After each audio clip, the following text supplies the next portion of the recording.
ముఖ్యంగా బీఆర్ఎస్ వాళ్ళు చంద్రశేఖరరావు గారి కుటుంబం ఏ రకంగా మాట్లాడుతుండ్రో, ఏ రకంగా విమర్శిస్తుండ్రో, ఏ రకంగా తిడుతుండ్రో నిశితంగా మీరందరూ గమనించండి.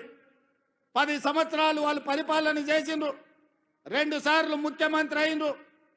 వారు ఏమి చేసిండ్రో నాకంటే మీకు ఎక్కువ తెలుసు. ఎందుకంటే ఈ మట్టిని నమ్ముకున్న మీరు, ఈ మట్టిలోనే పుట్టి మట్టిలోనే కలిసే మీరు, ఈ మట్టే శాశ్వతమని నమ్మిన మీకు రైతు రుణమాఫీ గత ప్రభుత్వంలో జరిగిందా? రైతుకు గిట్టుబాటు ధర వచ్చిందా? ఆనాడు చంద్రశేఖరరావు గారు స్వయంగా మాట్లాడిన మాటల్ని ఈనాటి రైతాంగం మర్చిపోయిందని వారు అనుకుంటున్నారా?